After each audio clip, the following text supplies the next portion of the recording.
started this. It's not really my money. Well, I guess it is, but it was my mother's money. And I thought, well, what can I do good with this? And in her last few years, every time we talked, we would discuss some speaker, either one that was here in Northern Virginia or one in La Mirada that had something interesting to say. And so I thought this would be a good way to honor her memory and to help us all learn something more about ourselves and about Judaism and about the world. So thank you for all attending today. I'm sorry I couldn't be there in person, but I guess none of us are there in person. So hopefully maybe next year we'll be back. Next year in La Mirada, as the saying goes. So thank you for attending.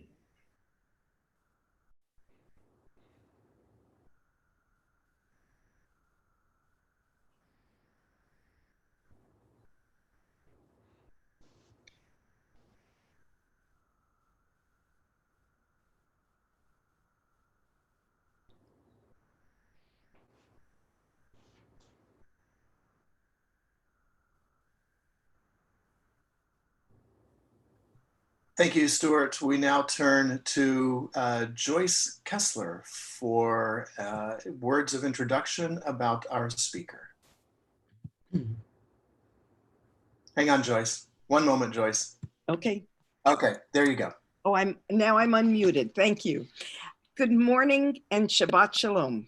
I'd like to thank Stuart Williger, obviously son of Sylvia Williger, for funding the Sylvia Williger Memorial Shabbaton Fund.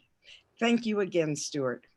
At the end of the presentation today, there will be a question and answer availability. Also, oh dear. Also following the service, there will be, oh my goodness, sorry. Following the service, there will be a survey. Please respond so that we have an idea as to whether this is appropriate or whether this is something that you'd like to have again.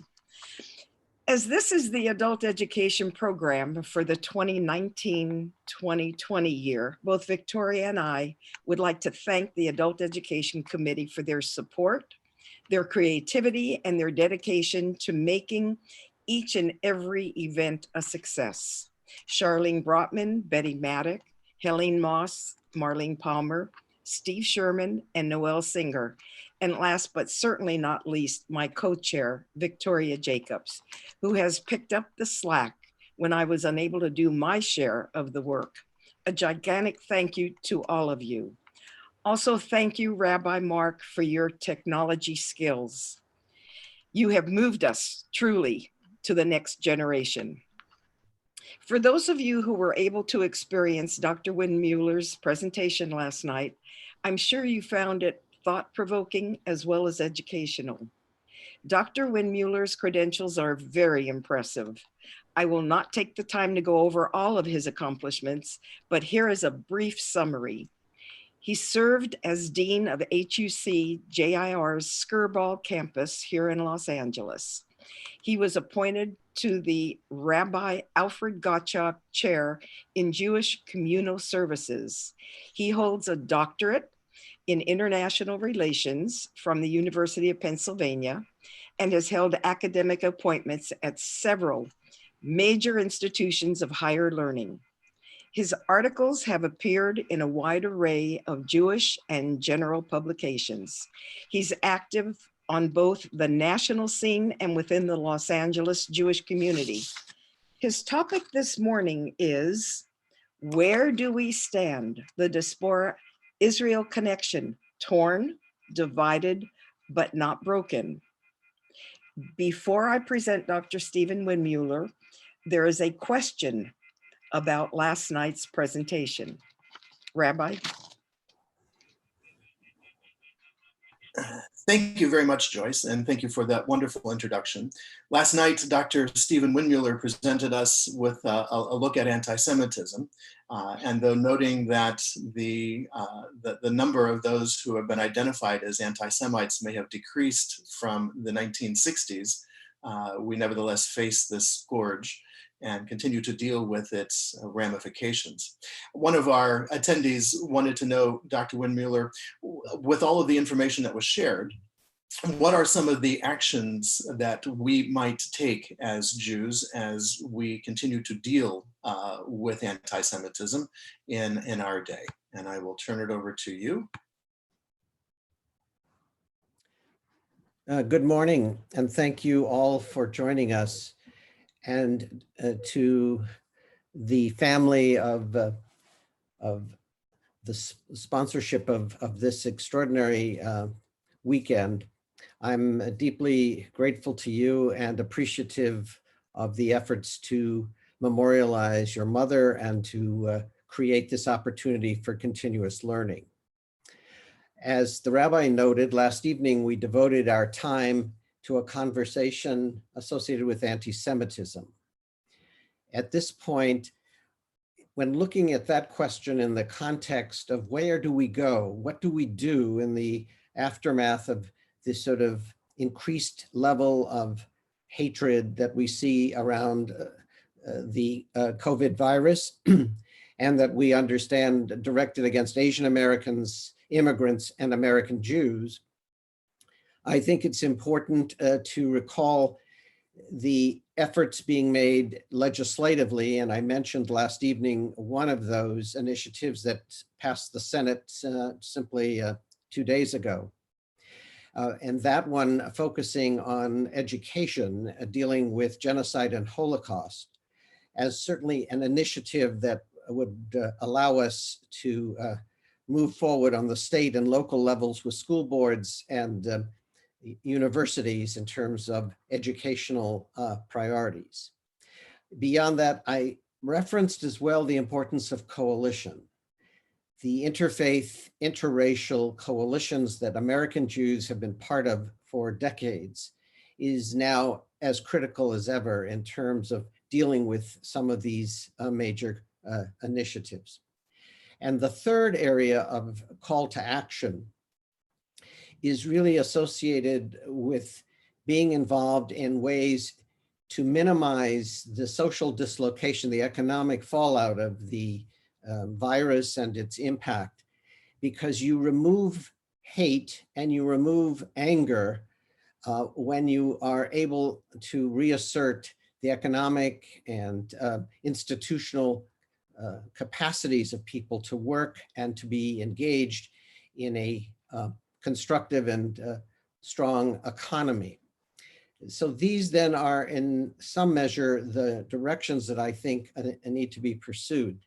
And I would call to your attention the Religious Action Center of the URJ, of the Union for Reform Judaism, as an expression of that kind of proactive initiative to engage American Jews in the work that is necessary.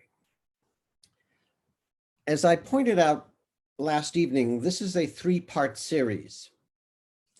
And we are exploring something that we described last night as an old agenda, anti-Semitism, with this morning's presentation of the presence and the birth and the excitement around the creation of a Jewish national homeland, the State of Israel. And this evening, to take us into the future to understand what we might look like, how we would find ourselves in a generation from now, 2050. So these 3 presentations are seen as interlocking and certainly interconnected. The message this morning is really as much about this week's Torah portion as it is anything else. In Leviticus, we would have read this morning that in the chapter associated with the Torah portion, chapter 20, 25, 26, and 27. In chapter 26, we read, I will remember my covenant with Jacob, and I will remember my covenant with Isaac, and my covenant with Abraham, and I will remember the land. Here we find, even in its most basic form, the construct of one of the core values or principles of covenantal Judaism, the idea that part of the promise of God to the Jewish people was the creation of a homeland, of a Jewish national expression. Now, for those who have read some of my writings and know my thinking, I am trained as a political scientist, and I see the entire construct of Judaism as a kind of political tradition. I'm certainly not the first and not the only to believe that looking at the text from a kind of critical political perspective gives us some ideas about how Judaism may be understood. In my book, The Quest for Politics, I note that Jews and Judaism for centuries have sought to create this kind of set of ideas about what constitutes the Jewish people, the Jewish national homeland, and the values and ideologies of Judaism. And I describe in that text, as well as in much of my other writings, the notion that there are four sort of critical pieces to how we might understand Jewish tradition. Much of it is about nation building. It's also about the idea of peoplehood. It is also about preserving tradition, certain rituals and values that undergird the essential qualities of being Jewish and living in a multi-secular, multi-denominational world. And the final principle of these is making the world whole. Some would refer to that as tikkun olam. These four ideas, sometimes in tension with each other and sometimes certainly in coalition with one another, are seen as the four sort of core principles of building a Jewish national ideology. Nation building itself, which is what we will be principally looking at this morning, is a core value to much of Jewish tradition. Jews throughout history always spoke of next year in Jerusalem, the sort of symbolic and closing passage of the Haggadah and the Passover Seder. It is the essential idea of the land and the people coming together. In that context, I would point to a couple of key ideas that have driven the state of Israel's formation, created the modern ideology of Zionism, and have produced the kind of political outcomes that we are currently living with. First of all, we are reminded even in the book of Genesis, Genesis 15, "To your descendants, I give this land from the river of Egypt to the great river of the Euphrates." Now that is an extraordinary, wide and major geopolitical statement. But that becomes very important when we come to modern Zionism, because the whole question of what kind of Jewish state will be created and what will be its definitions will be the central issue for modern Zionist thought. Now, we would remind ourselves that modern Zionism is a 19th century idea. It was established in the context of European nationalism. It was the Jewish response. All other folks were creating and nurturing their national destinies. Why not for the Jewish people? What kind of state, however, and what kind of construct would be emerging is the great debate. So for much of the past 100 years, we have been living with this extraordinary conversation of folks who are describing to us different modalities or thinking about what will be the Jewish nation state. On the socialist and liberal progressive side of that conversation, you would find Zionists talking about the great social ideals of the 19th century integrated with Zionism, creating this idea of a progressive, labor-based, worker-celebrated state. And that was much of the early thinking of the Zionists to emulate what was happening in terms of the socialist ideas of 19th century Europe, introduced into a 20th century Zionist model. But there was a secondary model that was being proposed. It comes later, but it is clearly very much driven by two forces. secular leadership about nations and politics, and religious leaders about the spiritual state and its vision of what it ought to be. The architect of the secular is Vladimir Jabotinsky. If you have not studied Vladimir Jabotinsky's ideas, and he lived from 1880 to 1940, Jabotinsky was a European intellectual who wrote on a wide array of subjects and was an extraordinary author of both secular and Jewish source materials. Jabotinsky's work in 1923, called The Iron Wall, is the framing of his political ideology for the Jewish state. And his basic position is that, yes, there are two peoples in Palestine, but that one needs to understand two outcomes. One is that all peoples ought to enjoy equality of rights. Those are his words. And the second is that the community, that is both Arab and Jew, must understand that the Zionist dream is a vision for Palestine. So while giving to Arabs and Palestinians their political rights, Jabotinsky would argue for the full engagement of the Jewish state. And he would write, "We do not want to eject even one Arab from either the left or the right bank of the Jordan. We want them rather to become part of us economically and culturally. We envision the regime of Jewish Palestine, and we envision this as part of the fulfillment of the Jewish law." So for Jabotinsky, this was all about a kind of political secularism that was core to creating the ideal Jewish state. His ideas would be very much a part of the state's formation. It would be centered in the minority parties at the outset.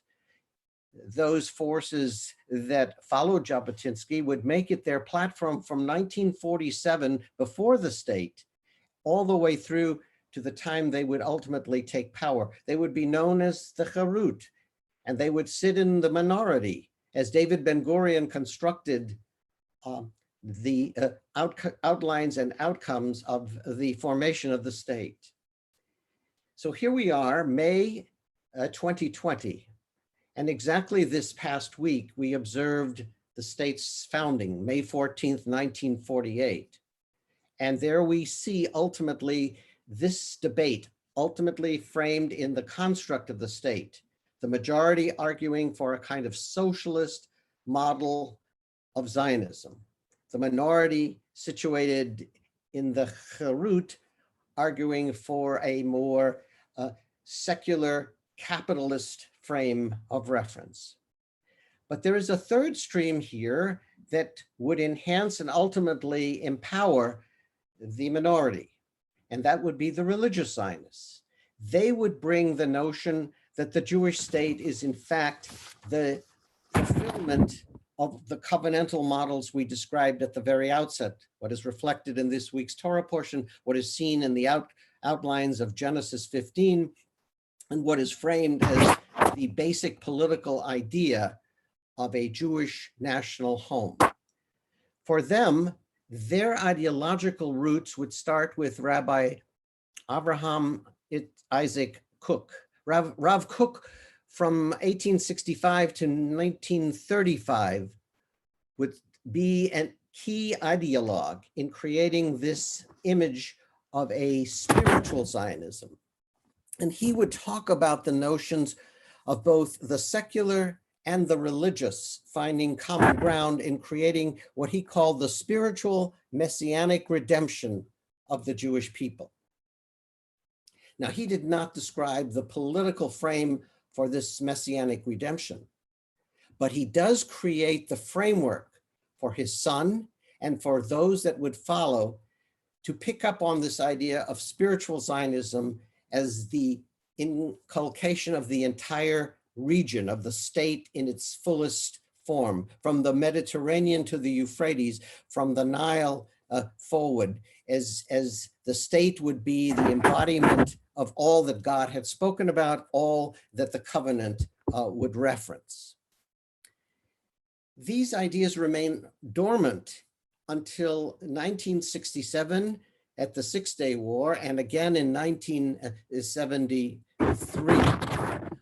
We see in those moments a new debate about the future of the state, because ultimately the question comes, what would Israel do with those captured territories, Judea and Samaria, the West Bank? How would they manage and govern them? And the argument here then creates this framework of the religious right and the secular right merging together. And in 1977, these two forces would become the dominant political voice of the state of Israel. So we have had two pictures of the state. The first 20 years of the state, a kind of Zionist model of socialism and a vision of the state as very much tied to an old European notion of the collective. In 1977, we see the emergence of this second model of nationalism, religiosity, and a state that sees itself driven by a mandate, both religious and national. The election of the Likud party, which is the inheritor of the Cherut movement in Israel, is the expression of this second view. Their ideas about creating this Jewish national home that incorporates the territories, the settlements, the ideas of building a nation state to maximize the political and military influence of Israel in the region. The Bloc of the Faithful, the Gush Imunim, are a creation of settlers in 1974 that begin to frame the conversation about what the state may become, and for the sake of realizing this Zionist vision. The writers of that period are particularly important because they frame the game plan for how the state should move to this new posture of ownership and of incorporating these territories. So we see over the last almost 50 years, a conversation evolving about what is now about to happen. President Trump's initiative for creating a plan for a two-state solution embodies and acknowledges the adaptation of much of these sort of ideas of the political and religious right in Israel. It incorporates the ability of the state to annex good portions of Judea and Samaria, areas that have both holy as well as demographic considerations for the Jewish people.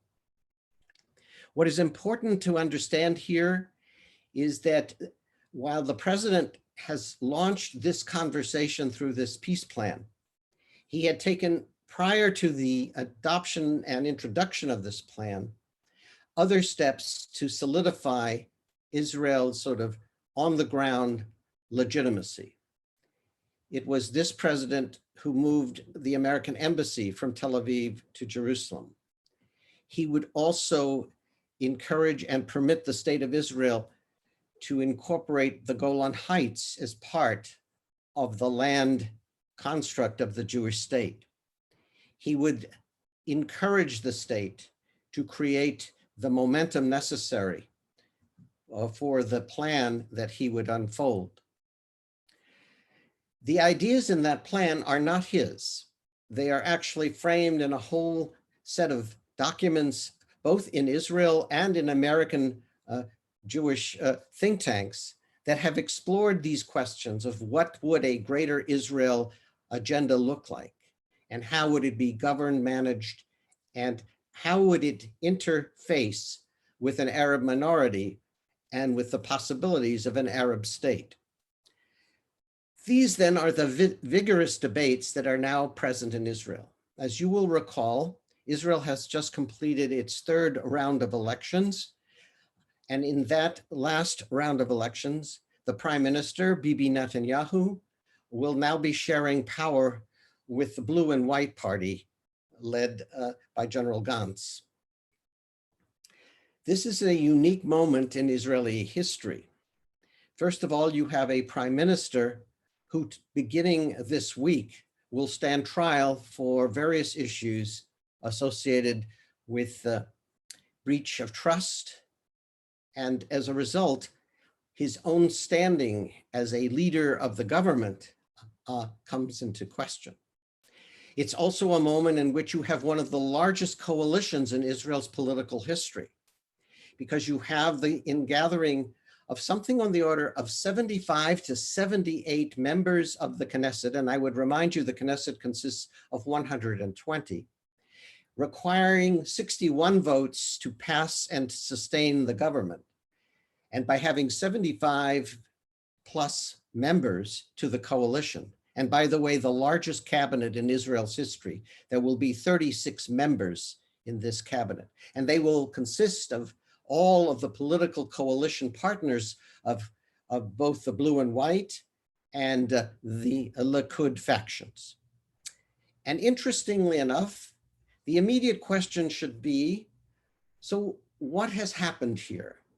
We have seen the political power of a Jewish state shift from a kind of left of center political base to an extraordinary moment where the right of center not only has power, but it now has the capacity to build the largest coalition government in the state's history. This is the 35th government that the state of Israel has formed in its 72 years of existence. The state is an interesting model because it is a proportional representation democracy. So you get to see the demographics of the country playing out in its politics. The rise of an Orthodox constituency, large and young. The presence of Russian Jews who have arrived in significant numbers and who have now made their political voice heard as they join this sort of right of center coalition.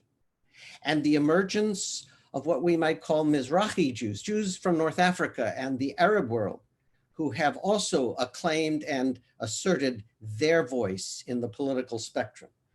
So the demographic story of Israel is the political story, the shift that ultimately was a European democratic model to a kind of Mediterranean fundamentalist religious model. And that is now unfolding in its full and complete form. It is a story that speaks to the following ideas. One of the ideologues of this movement from Bar-Ilan University, Harold Fish. Professor Fish writes, "The Jewish people's divine imperative to settle every inch of the land was a value above all others." And that is driving indeed the conversation and the debate that now is being launched by the new government, and that will in fact take us to July. So many believe that on the 1st of July, we will begin to see the unfolding of this roadmap. Now, there is a committee currently composed of 3 Americans and 3 Israelis constructing this roadmap forward. What will the state of Israel look like in July 2020? I think I will now go to show you what I think will define or shape that map. And if you give me one moment, we will bring that map to our attention.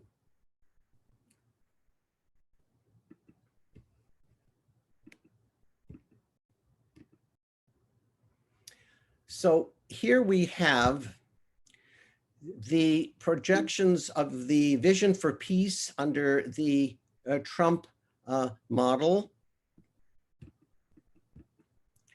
And hopefully we can show this to all of you.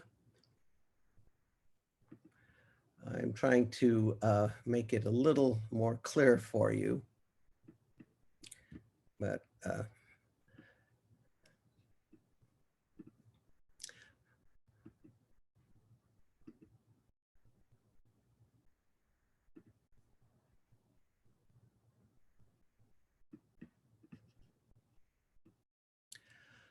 I don't know that I can do that. I think it might be under the View tab where you can reduce the size of the picture. I don't know if view, yes. Okay, let's see if we can do that.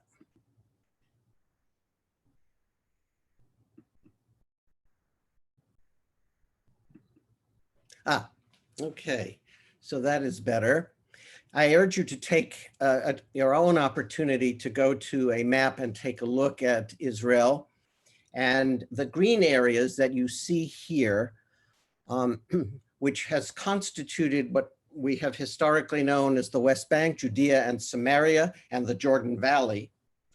The areas there are demarcated in, unfortunately, very small writings, but gives you at least a overview clue that you will have a series of patchworks of settlements and Jewish housing across these areas that will create opportunities for there to be the expansion of Jewish sovereignty over much of this area, leaving the Palestinians with a kind of patchwork of linkages, roads, and tunnels to create their own homeland should they wish to create a state in the aftermath of this action.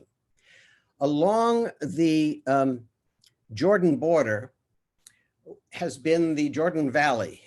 You'll see there the Albright, the Allenby Bridge, for example, and the Dead Sea. Well, just along that ridge is an area that Israel has understood for some time to be particularly important to them for security.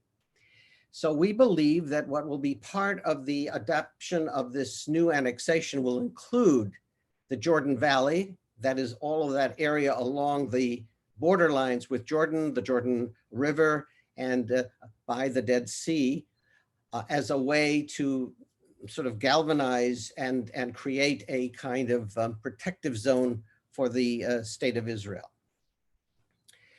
It is important to realize when looking at the map and understanding the politics associated here with what is happening, is that you have literally hundreds of thousands of Jews who have settled in these territorial outposts in the West Bank area. And they are living amidst several million Palestinians. So the creation of a state system that incorporates settlements but possibly excludes Palestinians is complex at its best. Under the Trump plan, elements of Palestinian territories will also be incorporated into the state, so that there may be some 20,000 Palestinians that will be invited to accept either nationhood under Israeli citizenship or residency within Israel, or who may reject that and elect either to leave or to seek some other legal accommodation for their status. So this is a profoundly different model. And your very first question will be, well, is this what Israel and Israelis want? It is difficult to tell you what the majority of Israelis are actually thinking, because there are different polls that give different perspectives about what Israelis think about this extraordinary change in its physical status. Many Israelis would argue that this is a kind of natural outcome to the settlement movement. Others would suggest this will add new security challenges and major problems facing Israel that are unanticipated and unnecessary. So what are those tensions and problems? There are threefold. There are those external to the Middle East, the Europeans in particular, who will lead the charge against Israel's actions and have already constructed their own plans to impose serious economic boycotts and limitations on the Israelis. Clearly, other governments in other parts of the international community will show their displeasure and will probably express that in various ways. We may see other outcomes, and those will be important to understand in the Middle East. That is the second wave. In the Middle East, it is likely that Jordan, which is most directly affected by some of these outcomes and has a peace agreement with Israel from the 1990s, may actually elect to end the agreement, as stated on Friday by its king, that should Israel move to annexation, Jordan would see its agreements with Israel to be null and void. The difficulty for Jordan is that it has no other major protector in the region, and the degree of intelligence and military security between the two countries is extraordinary. And at a time of such disorientation in Syria and elsewhere in the region, the Jordanians are in a very tough bind, so that they may wish at one point to remove themselves from the agreements. They, on the other hand, will be ultimately very dependent on Jerusalem for long-term military and intelligence assistance. The major challenge in the Middle East will come certainly from Iran. And Iran, who has proxies both in the Gaza Strip through Hamas and in Lebanon through Hezbollah, will use all of its resources to create havoc on the Israelis by employing whatever means available. The rockets from Gaza, the threats and potential rocketry from the borders in Lebanon, and certainly attacks or possible attacks using their access in Syria. So these then become some of the tension points in the Middle East. The immediate question is, so the two major players in the Middle East that I haven't spoken about, Egypt and Saudi Arabia. The Egyptians are probably not necessarily troubled by this. Their relationship with the Palestinians is at best lukewarm. They may verbalize their unhappiness, but are likely not to act on that sense of disagreement. The Saudis and the Gulf state regions are so embedded with the Israelis at this point on various matters associated with Iran that it is likely that there will be loud shouting from the capitals of these countries, but little more than these verbal assaults. My general sense is that the greatest difficulty for Israel and Israelis will come from the Palestinians.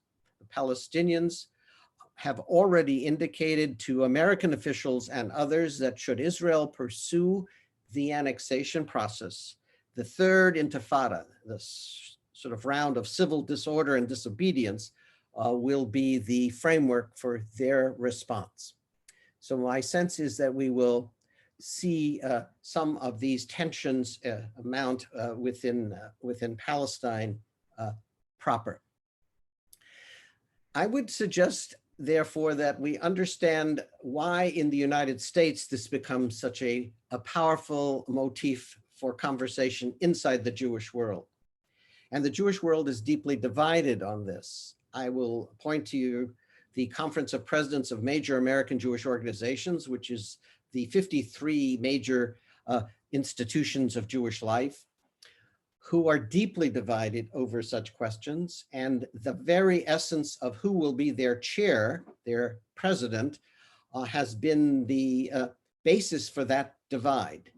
2 weeks ago in New York, in the election of a new chair to the conference, the chair that was introduced and nominated was being challenged by 18 of the 53 members who argued her Israel credentials because they did not feel that she was sufficiently supportive of this kind of policy of annexation and a kind of roadmap of change for Israel. But that's simply the tip of the iceberg in understanding the divisiveness around which this issue and others has sort of generated conversations on the sort of status of American diaspora relationships.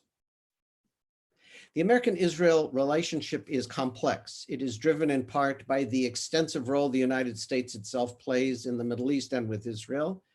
And it is driven internally by the Jewish community's long and historic ties to the state in all different venues: economic, cultural, religious, and political.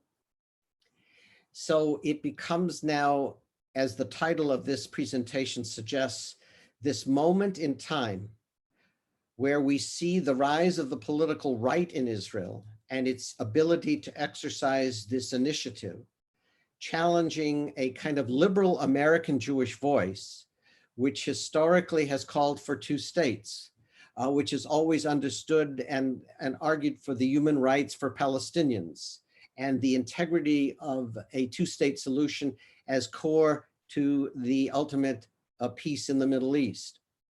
So that debate is now the centerpiece of how and whether American Jews will accept and embrace what is likely to be happening, and how will we as American Jews be responsive to these issues. Last week, in a major conversation with Federation and national Jewish leaders, Professor Gil Troy of McGill University, who laid out the historic pathway as to how we came to this moment, argued that American and world Jewry ought to, at this point, remind themselves that we may not agree with all that Israel does, and we may have grave disagreements with much of even what our own government may have done, but that we need to understand that in the context of this very special and fragile relationship that we have with Israel as Jews around the world, that this is the time to sort of find those areas where we can hold consensus, where we can deal with what brings us together as against what may divide us. This will be a difficult moment, and the conversations will become particularly problematic as we move closer to the events that may well unfold this summer. Whether the Prime Minister is of the belief that if he does not make this move now, he may not have that opportunity in January 2020, on the argument that he has an administration in Washington that will protect and defend his actions, with the Secretary of State being in Israel only this past Thursday to, in a sense, give blessing to that process. This raises that much more the intensity of why now, and what does this all mean for the American Jewish diaspora connection. This is an extraordinary piece of American and Jewish history, because it's fundamentally changing the equation of how we have understood the partnership between Jerusalem and its diaspora communities. Will we see a fall away of giving and support for Israel? And might we see a kind of rejectionism on the part of some American Jews to what may unfold?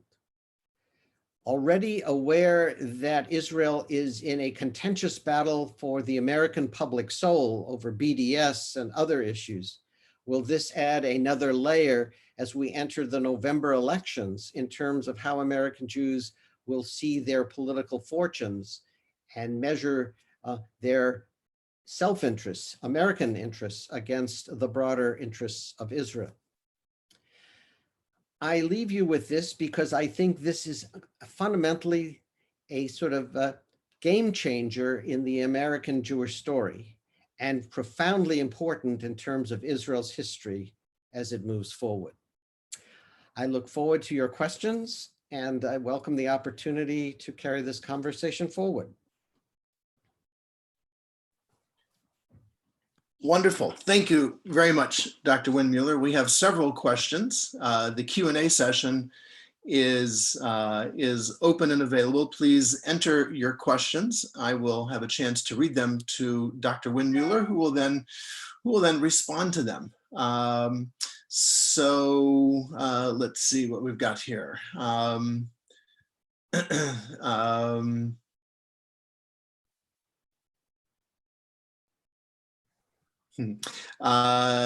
Do you feel that the move of the U.S. Embassy from Tel Aviv to Jerusalem was indeed a good move? And do you see implications and consequences of that move with regards to the United States and its relationship with Israel and with Arab states? I was very concerned about that particular decision by the administration to do so at the time. And frankly, I had expected and expressed to my Israeli friends and to other American Jewish leaders concerns that this would have a negative ripple effect. In reality, the move has created a minimalist kind of pushback and outcomes. In part, I think because there were so many other issues, both in the Middle East and inside of the American Jewish world, that it did not resonate with the same kind of disturbance or anger that we might have otherwise anticipated, either in the region or amongst and within American Jewish life. I think it is now a sort of fact. It is not likely that a new administration, should there be a new administration in January, would likely remove or pull back on that decision. And increasingly, as you may know, we see other governments moving to bring to Jerusalem their ambassadorial personnel. I think it has always been understood that, as a matter of principle, Jerusalem was and will be Israel's eternal capital. That notion is deeply embedded in Israeli thinking, and certainly in much of the American Jewish mindset.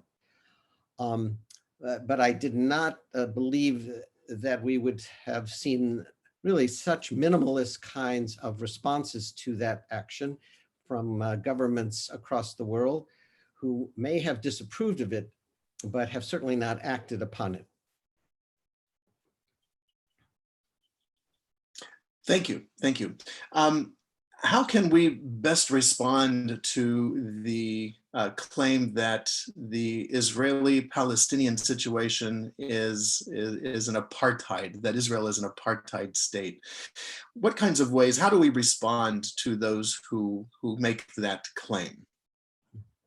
This is obviously becomes even more complicated should the annexation process move forward, because it creates a kind of geopolitical roadmap that suggests the isolation and diminution of Palestinian rights and positions in the area.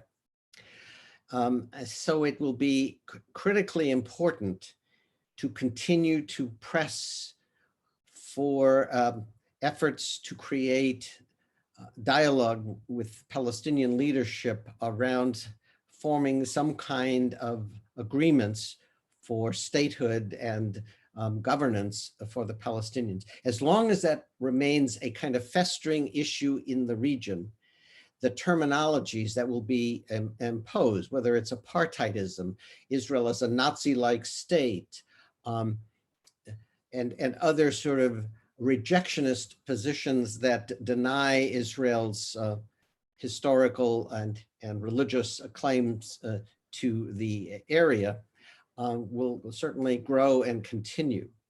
And what I particularly worry about is that in the absence of a conversation between Ramallah, which is where the Palestinian Authority is housed, and the government of the State of Israel, that leaves open the possibilities for more of this sort of marginalization and demeaning of the state of Israel and its position. I think it is important to note that during the COVID virus, despite the rhetoric of the politics of these conversations associated with annexation, on the ground, the working relationship between Israeli medical authorities and Palestinians, between doctors from both communities and nursing providers in both communities has been rather extraordinary. And the ability of the Israelis to deliver medical and key supplies to Palestinians remains an important story that has in part been left out of the conversation that is presently unfolding. Thank you. Wonderful. This one might kind of relate to that question as well. The question is, given these misperceptions about Jews and Judaism and Israel, what are things that we as a small congregation here in La Mirada, tucked away here in the heart of the Southland, as the area is called to, what are some of the activities perhaps that you might suggest for us to engage in to help address and correct those Jewish cultural misperceptions and Israel misperceptions? I think it is important first to educate the Jewish community, to brief the community about the actual realities of what this process may mean, what are the considerations given for the rights of those who are not part of the annexed areas and for those that are, in fact.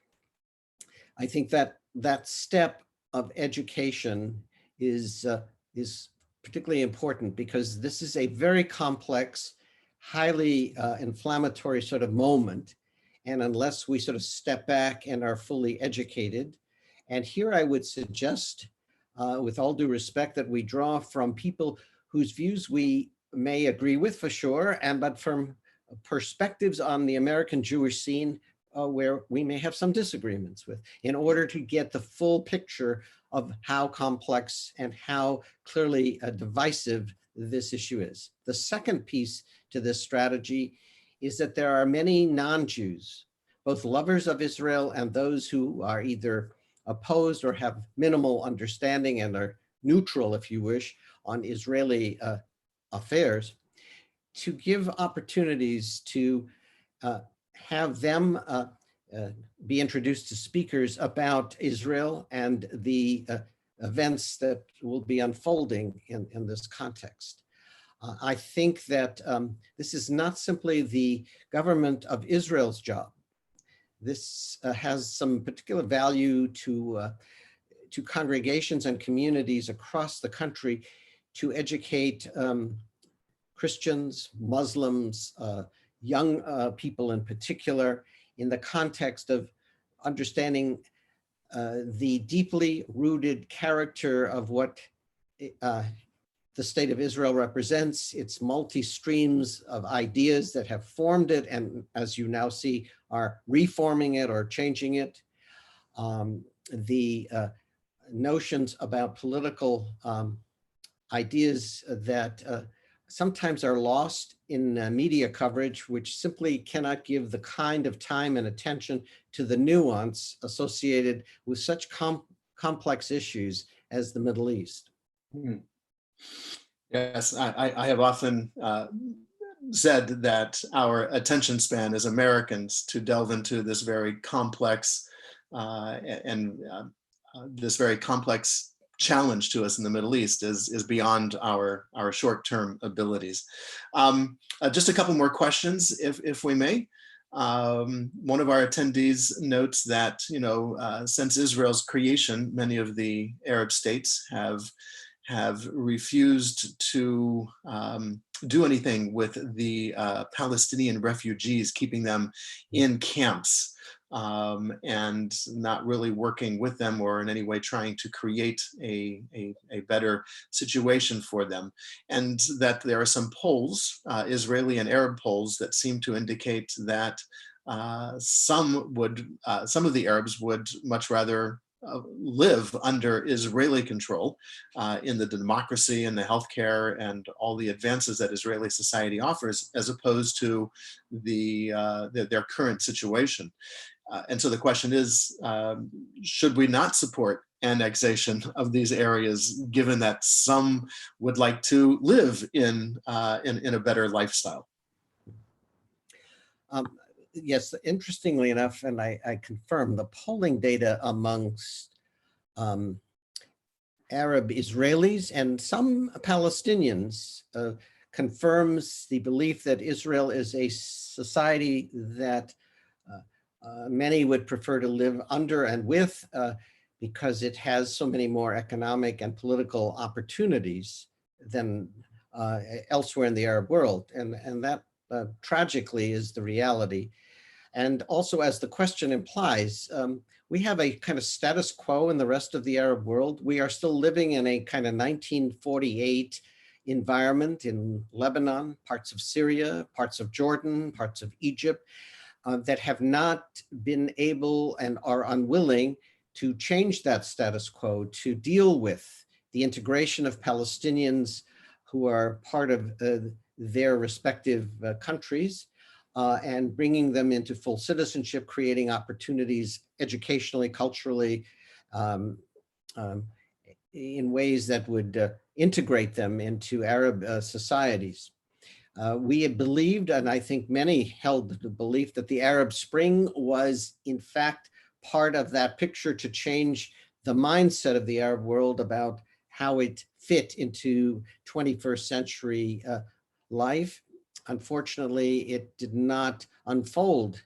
It created obviously a kind of counter-cultural response, which we today see both in Iraq and Syria as sort of the evidence of a kind of failed modernization initiative. I think that whether we agree with or oppose annexation as American Jews, we certainly can fully understand that the value of citizenship in the state of Israel is something that is really quite extraordinary in a region where so few people have the capacity to live more fulfilling and prosperous lives.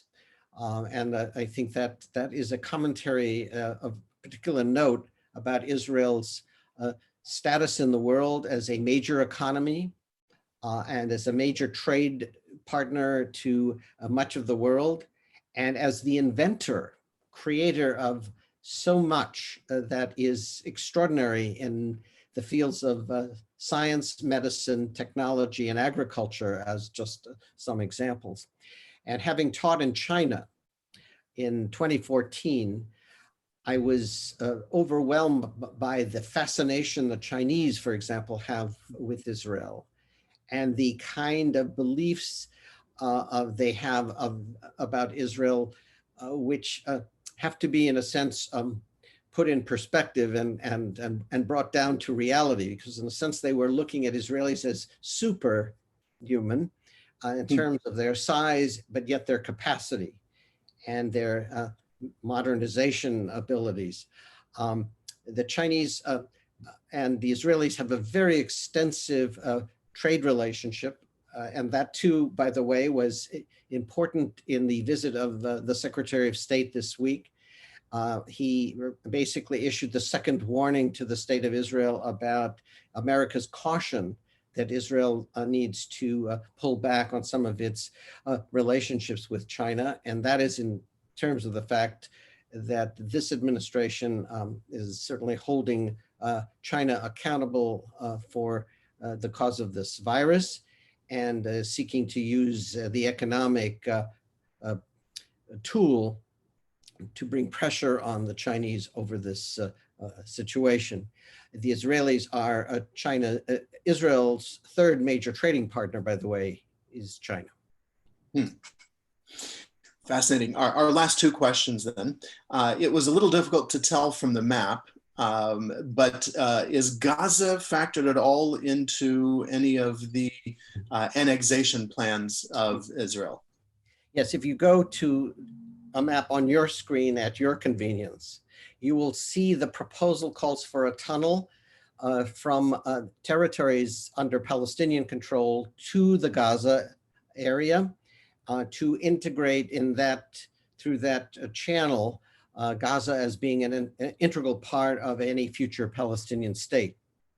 For those who are not familiar with the political scene, Gaza is not currently operating under the Palestinian Authority. It operates through Hamas. And as a result, at the moment, there is very limited, if any, political and economic association between the two. So that has to first be rendered in some form for there to be any successful integration of the Gaza Strip area into the Palestinian story. I urge you also to understand that Gaza is something that the Israelis were prepared from the outset to turn over to Egypt or to any of the other partners it was beginning to negotiate with, because it understood that Gaza is a political minefield and is an economic disaster. And if you have not been to Gaza or know about it, you need to understand it is the most densely populated strip of land in the world, with a very low economic output, a terribly depressed economy, and a government that is only sadly more interested in its warfare with the state of Israel than it is in the well-being of its citizenry. Indeed. Indeed, thank you. Our last question then, as we speak about Israel-diaspora relations, of course, both internally in Israel and externally with Jews in the diaspora, there is great tension with regards to religious freedom, the roles of the non-Orthodox movements and rabbis in Israel. And as American Jews steeped in this democracy and equality and separate is not equal mentality, what are ways in which we might learn to either appreciate the Israeli system or speak to Israel about the Israeli system to try to encourage greater equality of rabbis and of plurality? That's a very important issue, and it's one that the liberal movements in the United States and in elsewhere in the Jewish world have been raising with the Israelis for long periods of time. In 1948, David Ben-Gurion could not form a government without bringing the religious parties into the government. And that moment launched what has become a pattern in the 35 elections and governments that have been formed and have managed Israel to frequently and almost consistently involve the various religious parties. And their interests are not the interests of liberal Jews of the West. Their interests are to protect and preserve the religious authority of the rabbinate, of its yeshivot, of its enterprises and educational systems. And their goals certainly are to block any efforts to change various legal statements about who is a Jew and the role and place of liberal rabbinic voices and authority in the governance of religious matters in the state of Israel. And unlike the United States, religion and state are an integral part of how the Israelis have constructed their democracy. And as you will also recall, Israel has no constitution. And despite the fact that it has a Bill of Rights as part of its Declaration of Independence that speaks about religious pluralism and freedom, the reality has been since the first government that these pressures and these limitations have been placed on groups such as conservative, reform, reconstructionists, and other liberal Jewish voices. These issues have been raised with every government from David Ben-Gurion through Bibi Netanyahu. Israel's political message is, well, if you want to change the system, make Aliyah to Israel, vote, and get the numbers necessary to win places in the parliament. The second best option has been what the conservative and reform movements have been doing of late, which is to galvanize votes for the World Zionist Congress and to create leverage through the non-governmental bodies of the Jewish people, through the World Zionist Organization and its conferences, and through the Jewish Agency. Those have been efforts that have helped to at least provide some additional funding to liberal Jewish causes in Israel, but have not given political power to those interests. So I'm not certain we will see significant change here. The Prime Minister knows where his political power allies sit. And while he may be courteous to the voices of the URJ and United Synagogue and others, he clearly is going to be driven and pay much closer attention to the messaging he receives from the several religious parties that are part of his coalition. Indeed, wonderful. I thank you so very much, Dr. Windmueller, for presenting us with interesting insights to our relations with Israel as part of the Hebrew Union College Jewish Institute of Religion's educational program. All HUC JIR students attend a year in Israel. I had the pleasure and opportunity to live in Israel during my 1985-86 first year at Hebrew Union College in the Jerusalem campus when they were building the present day beautiful campus. There one is immersed and enmeshed in all the details of what's going on in Israel, and one becomes more acutely aware of just truly how complex it is. And worse, given the press and the global focus on Israel, Israel is under a constant microscope, and every decision and every detail is scrutinized and commented on clear across the spectrum. And sometimes it's hard to find your way through your challenges, your own internal challenges, when you have the entire world telling you what you should be doing, what you shouldn't be doing, and how you should be doing it. So I appreciate, Dr. Windmueller, your insights into our relationships with Israel and ways in which we can continue to build upon them. I want to again thank Stuart Williger for the creation of the Sylvia Williger Memorial Shabbaton Fund. I remind everybody that this evening, Dr. Windmueller will be speaking on American Judaism in the 21st century, planning for 2050. And hopefully at a time when we will have vaccines for this pandemic and whatever pandemic might be coming at us at that point in time, so that we might be able to be a community that gathers face to face.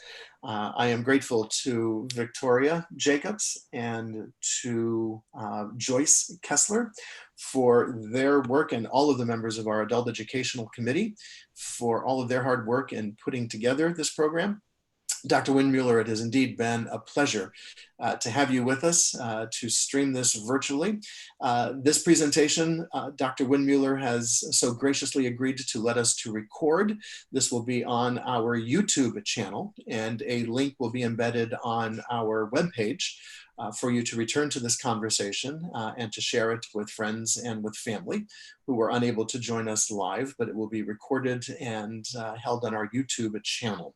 So until this evening, which will feature Havdalah as well, I wish you all a Shabbat Shalom.